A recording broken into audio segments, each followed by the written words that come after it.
Welcome. Happy International Education Week.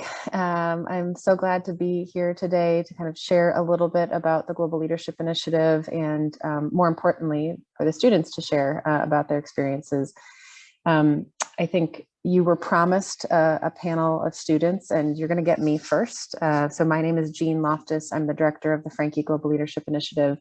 And I'm just going to launch today's session with giving a little bit of background on the program itself, just so everybody kind of understands a bit more of the context of the program and the experiences of sort of the students in general. And then I'm going to pass the mic off to the students on today's session, who can talk a little bit more directly about their experiences in the program and how that has sort of prepared them for their next steps. So with that said, I'm going to go ahead and share my screen and make sure I can get us.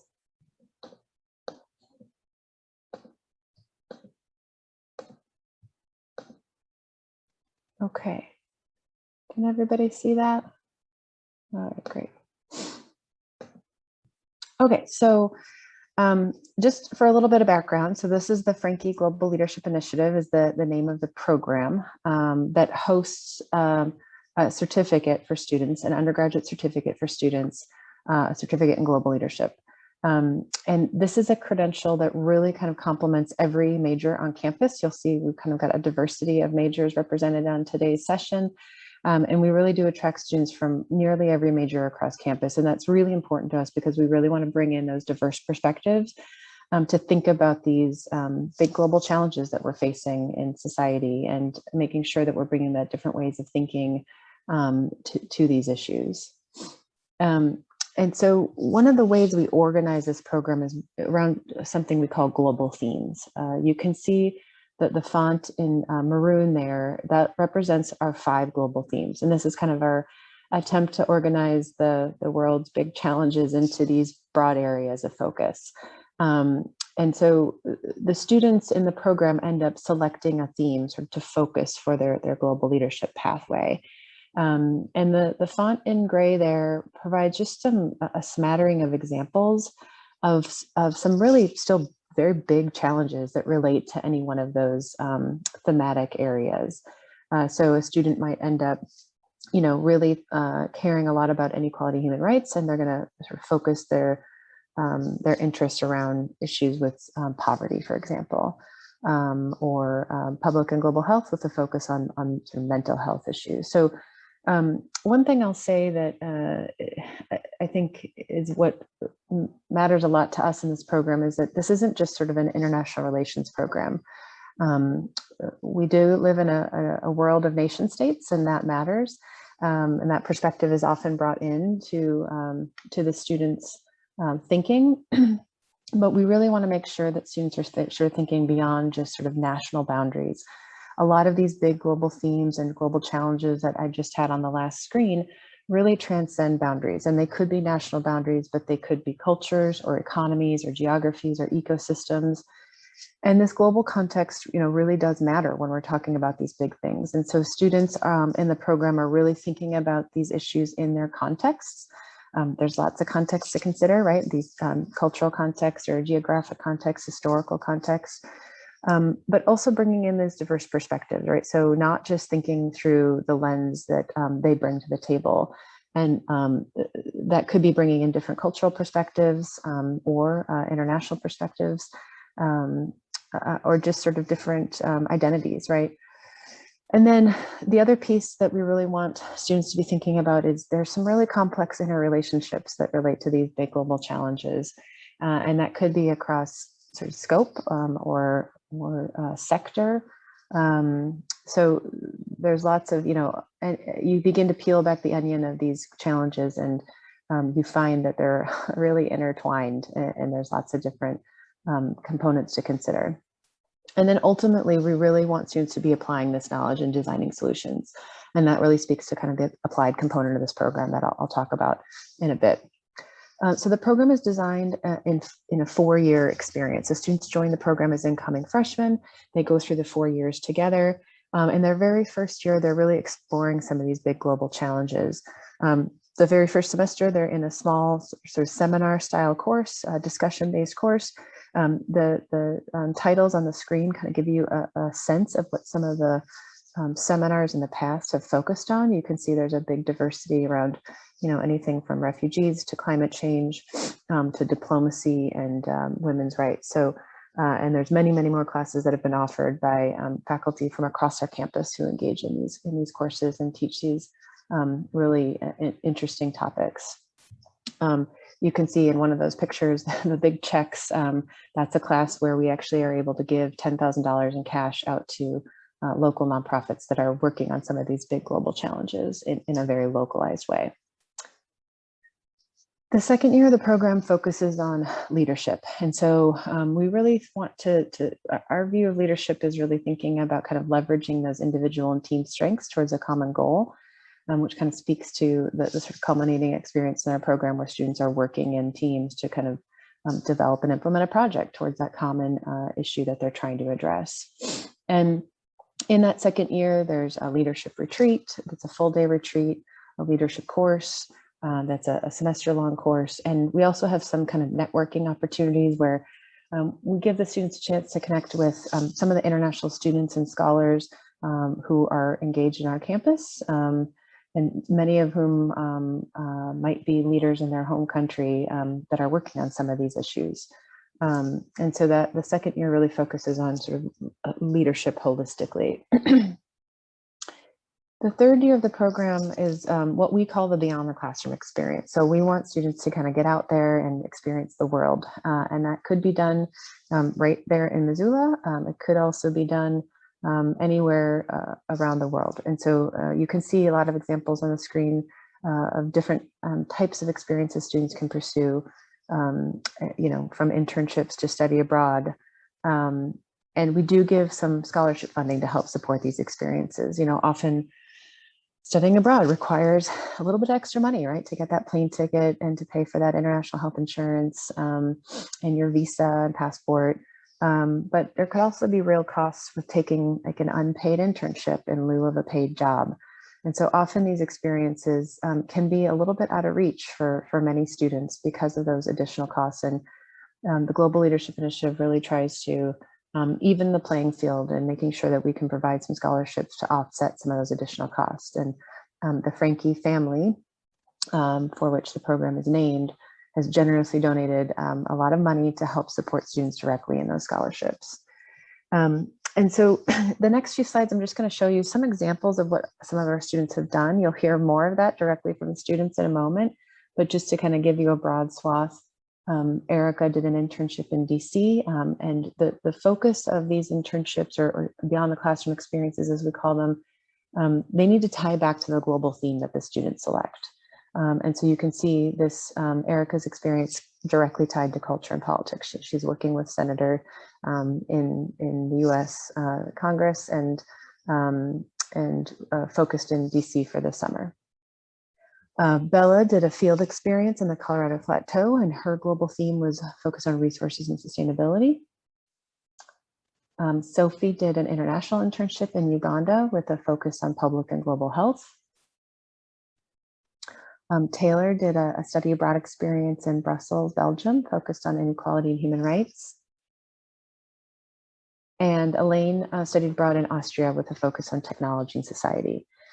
So lots of diversity in terms of the global themes students focus on and the types of experiences students pursue. The fourth year of the program focuses on sort of this really applied solution-based project. And so over the course of that full fourth year, students are working in small teams ideally with students from other majors and minors, right? So we're bringing in that diverse perspective. We're all trained to think quite differently in our sort of disciplinary training, but we also bring just different lenses to the table. Our brains work differently. We have different leadership skills and strengths. And so those team projects are really key in sort of, again, leveraging those individual and team strengths towards this common goal. And so the fall semester is really focused on kind of what's the big issue that the team wants to tackle, try to address in some way, and then doing the background research, understanding the context, right, and the perspectives on that issue, and coming up, sort of designing a project that can help address it. And so again, on the screen, you can sort of see a smattering of project examples, just to kind of give you a sense again of the diversity of issues that our students are tackling, anything from sort of a living wage to opioid epidemic issues, to, you know, eating insects as a sustainable protein source. So lots of various topics. And like I said, it's that year-long project, and ultimately they present their work at the Conference for Undergraduate Research. Lots of benefits for students in this program, just in terms of the networking opportunities with their fellow students and faculty and mentors that we bring in to the program, that direct funding to support these experiences, and just some marketable skills in terms of that ability to work across disciplines, that tangible project, right? The sort of project management skills, presenting at a conference, those kinds of things. One other thing that I wanted to just touch on is that while the students are really bringing in these global perspectives, there's a lot of connection to our local community, and there's lots of ways to do this, but just some examples across the 4 years of how students are directly engaging in the local community, whether it's through volunteer work or internships with some of our nonprofits in town, to, you know, connecting with guest speakers in some of our seminars, or as I mentioned earlier, one of our seminars, our first year seminars, gives away some $10,000 in awards to our nonprofits, but also through those capstone projects that I mentioned. Some of these issues obviously we're dealing with right here in Missoula, and they're really big, complex problems. And so some of the projects have really worked directly on some of these big issues in a very local way.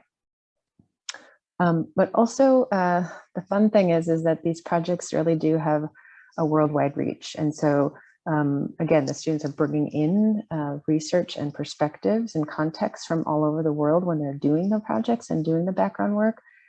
But the projects also get published on a platform called ScholarWorks. And so this is a public platform where research gets published. And just in reviewing our students' work, we have all of our projects posted, or at least presentations posted on ScholarWorks. And you can see that some of these projects have been downloaded and read all around the world. So it's a little hard to see on the screen, but this particular project, so is there's a little dot here over in Hong Kong. So this entomophagy projects, or the eating bugs, was downloaded in Hong Kong just quite recently and read by someone there. A project focused on sort of expressive arts and well-being in children, school-age children, was downloaded in London, England, quite recently. We had a group whose project focused on invasive weed management methods, and their project was just downloaded in Turkey. The team who focused on sort of love and lust, issues around sort of sex education and sort of cultural perspectives on that, was just downloaded in Moscow. And then another program, another projects were focused on cultural awareness, and the Pen Pal project was just downloaded in Indonesia. So just, you can kind of see that reach. Not only do the projects sort of bring in those perspectives and that research, but the work of the students really gets to be shared around the world. Okay, so that's enough for me. It gives you a little bit of background on the program, a little bit of context about what it's all about and what our goals are, and kind of what an average student can experience the program. But now I'm going to pass it off to the students who are here today as part of the panel. They're actually alumni. They've all completed the program. They're still engaged at the University of Montana in some way, shape, or form. I'll let them introduce themselves. And I'm going to go ahead and stop sharing my screen here. And just open it up to Camryn and Emma and JT. And maybe I'll have you guys just go around and start with some introductions. So maybe we'll start with Camryn, and then go to Emma and then JT. And then I'll circle back and ask you guys some more questions. Well, thanks for having me. My name is Camryn. I am a double major in Russian and political science, and I minor in German studies. I'm from Lewistown, Montana, and I joined GLI because I had chosen my areas of study early on freshman year, and so I was really excited to incorporate a very global outlook into my studies. And the curriculum in GLI really tied together everything I was learning in my language and political science classes.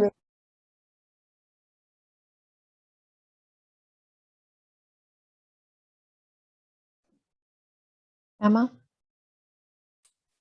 Yeah, hi, my name is Emma Kiefer. I'm a second year graduate student in the Environmental Studies department here, and I'm also doing a graduate certificate in International Development Studies.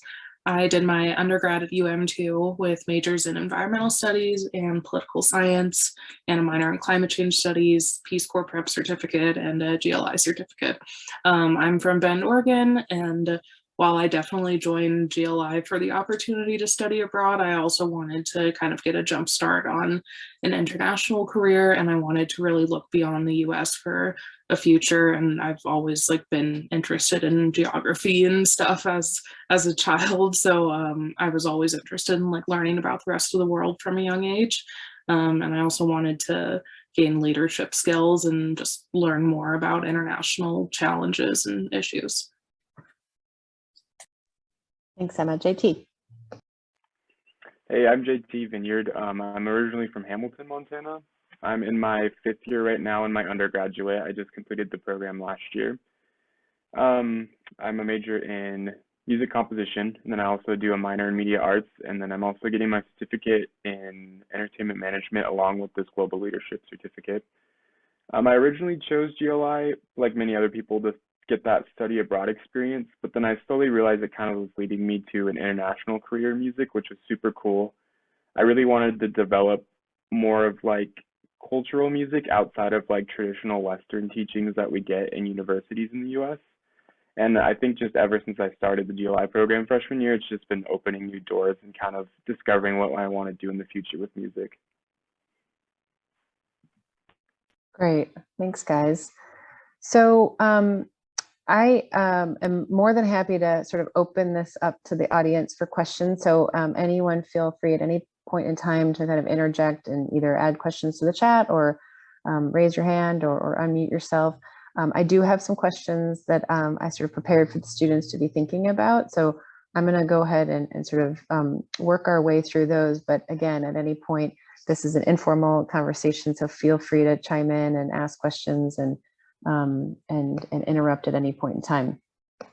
So first, I kind of wanted to throw it out there and ask the students to talk a little bit about their beyond the classroom experiences and let us know what they did and why they chose that, and just what maybe some of the challenges were or things that you sort of valued with the experience, maybe some leadership skills that you gained throughout that. So I'm going to sort of let you all kind of chime in as you wish, but if we could kind of start with that and give a sense of what you did for that, that would be great.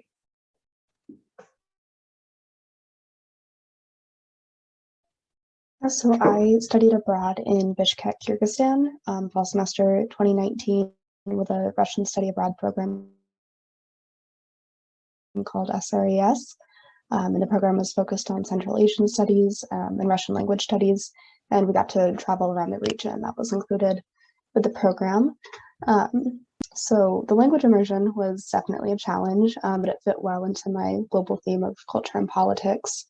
I lived for a host family for a month, and then after that, I moved into the school's dorms.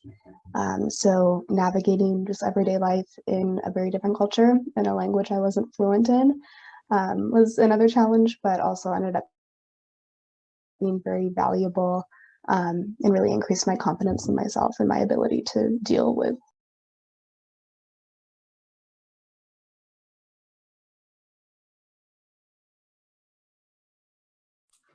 Yeah, for my beyond the classroom, I studied abroad at the University of Tasmania in Australia for 6 months as an exchange student. I was there from January to July 2019. I'm super grateful for getting that travel in before the world kind of shut down. Yeah, I took 4 classes, which were Indigenous justice issues, governing Antarctica, population ecology, and China's global power, which was kind of an international relations class. I would say for challenges, I was definitely challenged with budgeting, and then also just having a massive time difference. It was hard at sometimes because sometimes it was a 19-hour time difference depending on daylight savings. So that was hard to maintain connection with friends and family. But overall, it was a really incredible experience, and I made a lot of connections in Tasmania that are really powerful. And I'll probably have those friends for life, and they're from all over the world. So it was pretty cool.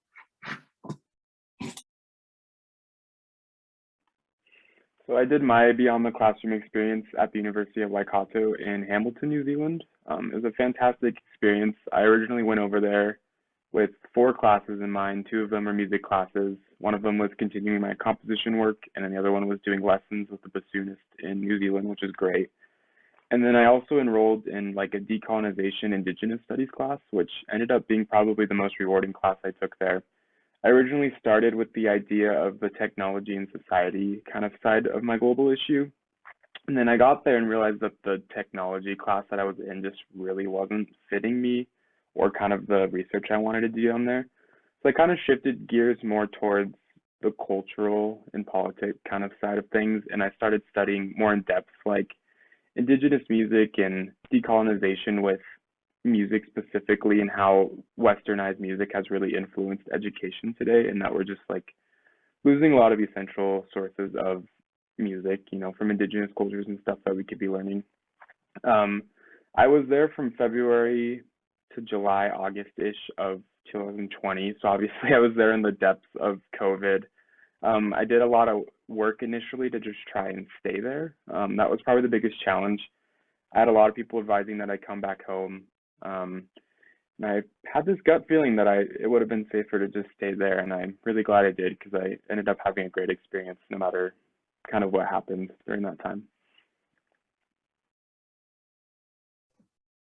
Thanks, guys. Yeah, some good diverse perspectives there, and COVID to boot, right? So I guess one of the other questions I wanted to throw out to you guys is just if you're sort of thinking about how your experience influenced your understanding of your own culture and the culture with which you engage, right? So the culture of your host country. And what are some of the diverse perspectives you experienced? So I think one of the things that a lot of students come back from their study abroad is just a different understanding of their own culture, much less sort of this other one that they were immersed in. So any thoughts on that? Yeah, so my time in Kyrgyzstan was the first time I had been in a non-Western culture. So the culture shock was pretty intense. But spending that time in Kyrgyzstan, I think made me a lot more flexible. And I realized a lot about US culture, how there's a very big emphasis on being prompt, on deadlines, things being done efficiently in a timely manner, that sort of thing. And in Kyrgyzstan, you even have to barter for your taxi fare, nothing's really set in stone or streamlined. And so it was kind of frustrating if I needed a quick answer, in an email about a visa question, but ultimately in different experiences like transportation around the country, I just learned to take things easy, kind of go with the flow. And so that helped me understand US and Western culture a little bit more deeply than just food and culture and traditions and holidays and that sort of thing. So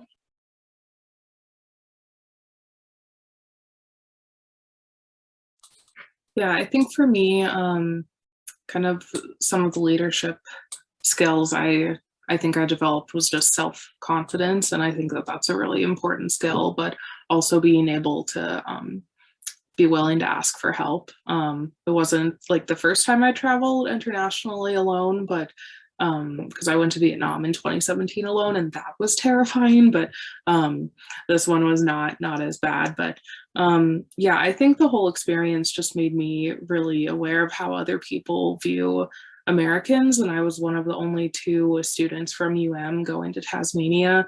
I wanted to make sure that I was being a good representative and trying to kind of like dispel these stereotypes while also unlearning stereotypes from my own perspective. And, you know, it was a time where I was trying to kind of prove that, you know, not all Americans were agreeing with what their government was doing, and that, you know, there was like a pretty diverse range of political and like social ideas out there.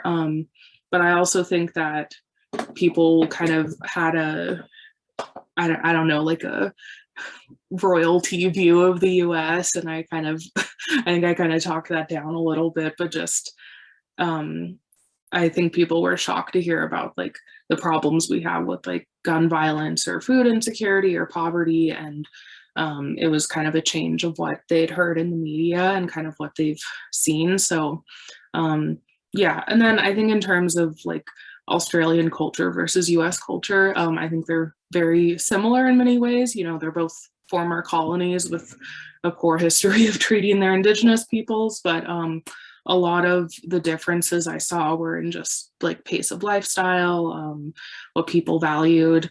You could kind of see what people valued based on like what their budget was, you know, a lot more social welfare spending, a lot more education spending, going to a school that was really well funded and had a big like STEM focus was a big change for me.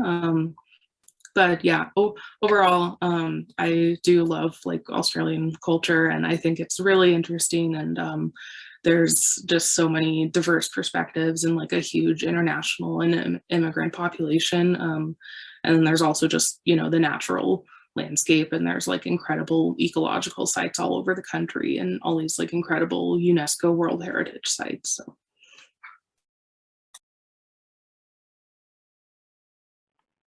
I think the most valuable component for me was just basically dissecting every part of your thinking, which at first is really scary and terrifying, but you kind of slowly realize that like you're really influenced by your environment, and when you're kind of forcing yourself out of it into another environment, you're just, I don't know, able to really have a different sense of thinking. With that, I also noticed kind of what Anna said, that there's just a very different attitude of Americans that they have, and it's oftentimes kind of negative, unfortunately.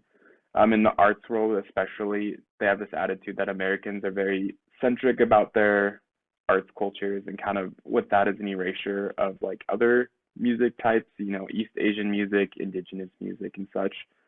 And that kind of just inspired me from that trip to keep going with that. And when I came back to the US, it was a huge drive for me to kind of explain that issue that we have in our own education system with music, and kind of get other people on board with it and just understand at least what's going on. It was also kind of like Emma too, when she went to Australia. It wasn't too big of a cultural change, but I did notice that there was a very strong sense of community and family in New Zealand, which I absolutely loved. It made me feel super comfortable there the entire time I was there. I also really appreciated their cultural integration and kind of just the appreciation of Maori and indigenous things over there and people. A lot of the places still there were named lots of different indigenous names, like Rotorua was a place I went to a lot, Mount Maunganui. It was pretty cool just to see that there was a lot of respect for culture still there. And yeah, I think especially when I came back, it was just such a big shock to see how much or how little value is put on other cultures and music. And it was pretty cool to just start working on that. And now that I'm going into grad school and stuff in the future, I definitely want to go off of that. Awesome. Thanks, guys, for those perspectives. I'd like to move on to get a little bit more insight from you each about your capstone project experience, so that culminating 4th year project where you worked on a team. So if you could each kind of talk a bit about what your project was focused on, again, sort of maybe touch on challenges or with the experience, or things that you found really valuable, specific skills that you kind of developed throughout that capstone experience. yeah, so I'll kind of get you a round robin again, maybe start with Camryn. So my capstone project was focused on international education. It was called Guiding Beyond the Pandemic, assessing the value of alternative exchange programs. So we were looking at virtual and domestic exchange program options that were more popular as a result of the pandemic. And we were looking at those options as a way to increase accessibility and representation in higher ed study abroad, even after, in-person travel could resume. And overall, I had a really good group. We were a small group of 4, but we worked really well together. And I think our biggest challenge actually was just coming up with the project idea itself. We went back to thinking about the leadership styles that we assessed during like the sophomore year leadership retreat and realized that none of us were really big picture thinkers. So we kind of used that knowledge about ourselves to brainstorm a little more strategically. But ultimately, the team was very like communicative and organized. And so I think the most important skill throughout that process was just consistently like meeting the group's expectations every week, making sure to reach out to one another and communicating in case one of us didn't feel like we could do that each week.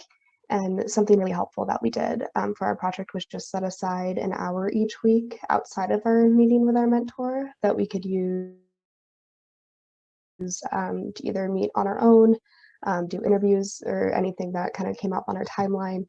And that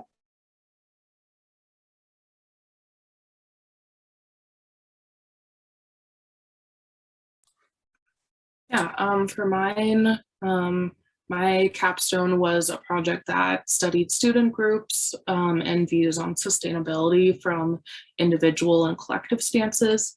I'm being completely honest, it was kind of a mess as we were finishing up in spring of 2020 and we had to move everything online really quickly, which really cut down on how many student groups we could actually interact with and reach out to in person. It was definitely a team building experience and we really had some tough challenges to work through to get our project going.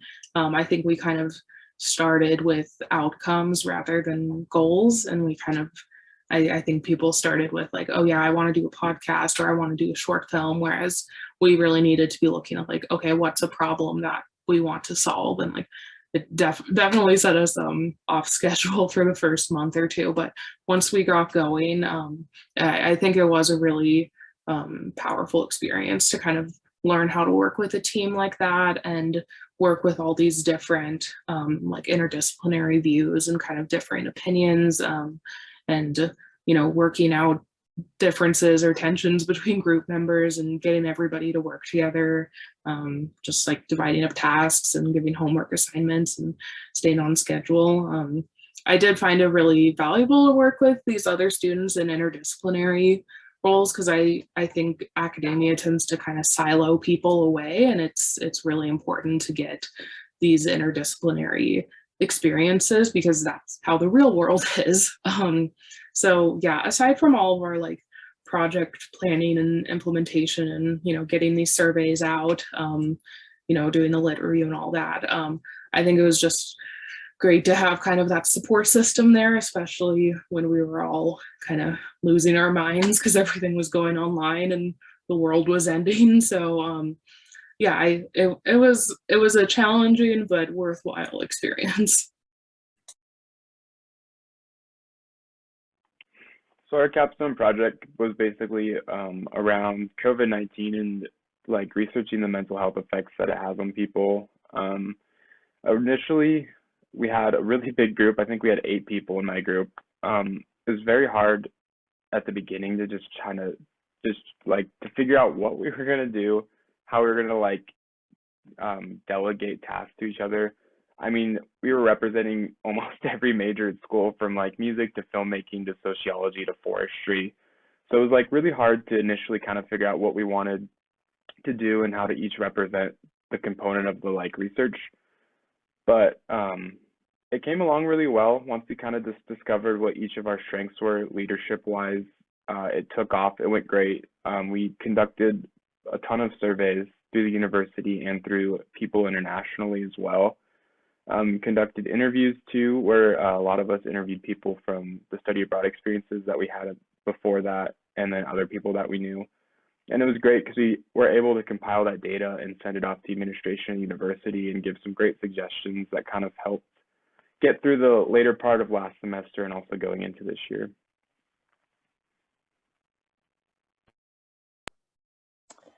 Great, thanks for those honest perspectives on something that can be quite challenging. And I can't wait to repeat some of your quotes to the younger students in the program. So I guess the last thing I just wanted to touch on is, I don't know if you could sort of reflect back on your holistic experience in the Global Leadership Initiative, also as a student at the University of Montana, and think about how your experiences have sort of prepared you for what you're doing next. And I guess sort of, I know you're all in sort of a different space with what you're currently doing or what you're planning to do, but maybe kind of give us a little bit of sense of what you've been doing since you completed GLI, or what you plan to do coming up next. And yeah, how you think some of these experiences have helped prepare you for that. So I'm in my last semester of undergrad. I'll be graduating in a few weeks, but I feel like GLI and the experiences I've had through the program have really pointed me in the different directions that I'm considering. One of those especially is teaching English abroad. I completed the TESOL certificate with the English Language Initiative here at because in a lot of my different experiences in Kyrgyzstan, I was at a language school where they also taught English in addition to Russian, and that kind of sparked my interest in doing that. And so I applied for the Fulbright program for the Republic of Georgia, another post-Soviet country, and a similar program in Austria as well. And I don't think I would have had the confidence to have looked into something like that unless I had had that beyond the classroom experience and experience working with people in different disciplines, navigating like cultural and language barriers. I think I'm very well suited just as a result of all the different leadership workshops we had, and yeah, working together with teams that really pointed me in those directions.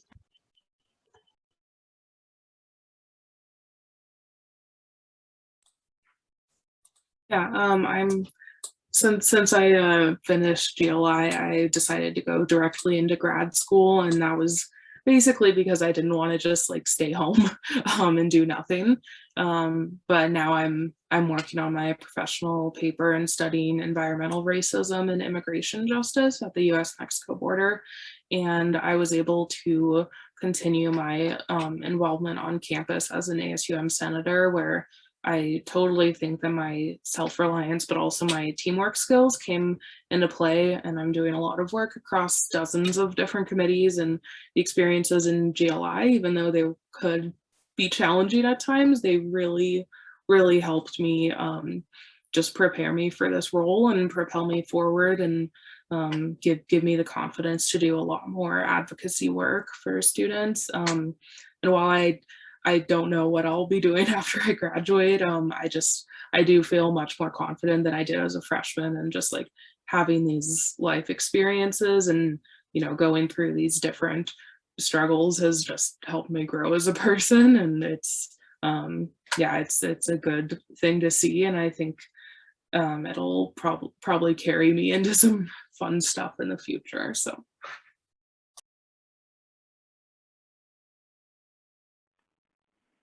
Thanks to this program, I've been presented already with like some incredible connections with people like all around the world already, at least in the music field. I've definitely, like the others, gotten a lot of confidence for applying for grad schools. I also just recently submitted an application for the Fulbright for New Zealand.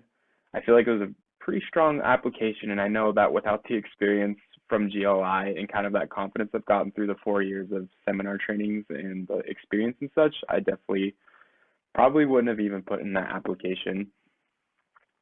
Currently right now I'm doing a lot of grad school applications for the US and around the world. I'm applying for Norway and some other schools in East Asia. I feel like I am now having a competitive edge in my applications as well with all this interdisciplinary training that I've had. I feel really confident working with people outside of music and outside of the arts. With my Fulbright application, I reached out to University of Auckland, and they've already set me up with the Maori Indigenous Studies Department, which has been incredible, and I think that'd be a great experience to have. And I don't think if I didn't apply for the GLI program that I would have even thought about these opportunities, and I would have just kept a really narrow-minded view of what I want to study. But now I just have all these opportunities to work as an international composer. I think that's really cool. That's awesome. Thank you guys for all those great perspectives. I guess I'd like to open it up to anyone who's joined us today to see if anyone of you have any questions for our students, and also for the students to see if they have any questions for each other. So I'll open it up.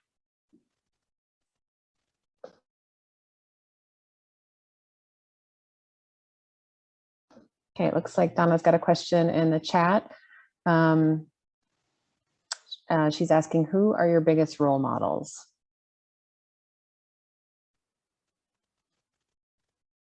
Tough question.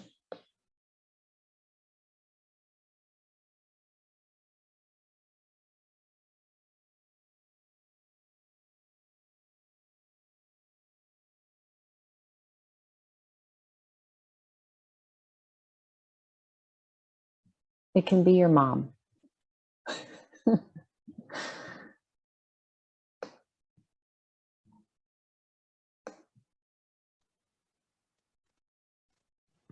Yeah, so far in my undergrad years, I've worked pretty closely with one of my Russian professors,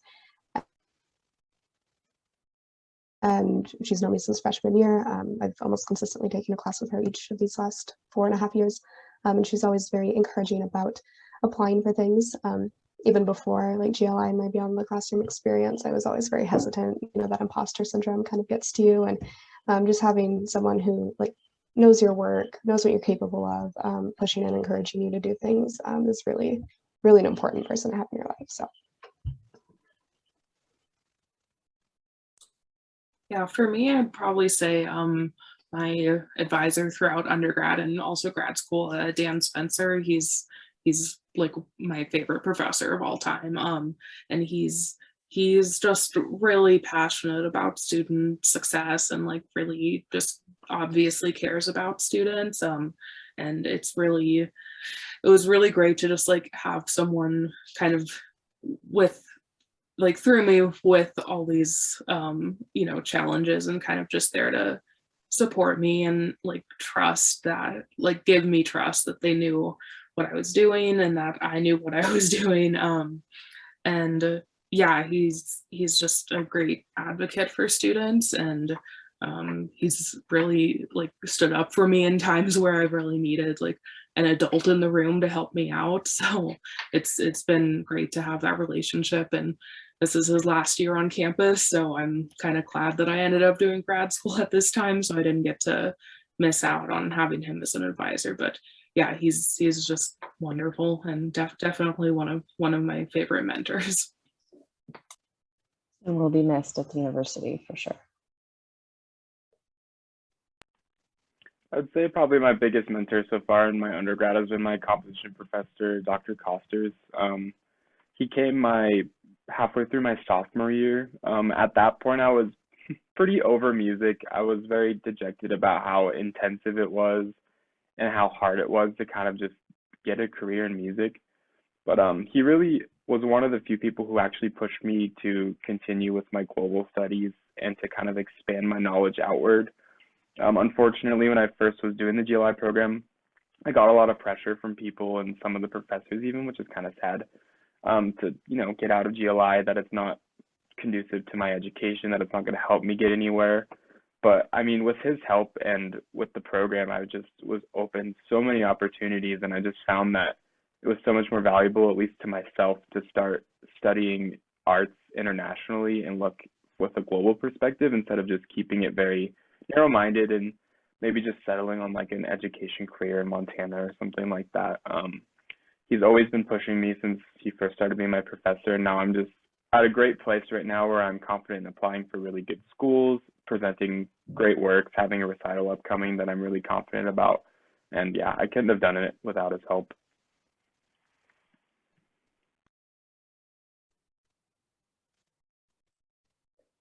I would encourage you each to share those thoughts with those individuals. I'm sure that they would, I'm sure you have, but I'm sure they would really appreciate that. Any other thoughts or questions?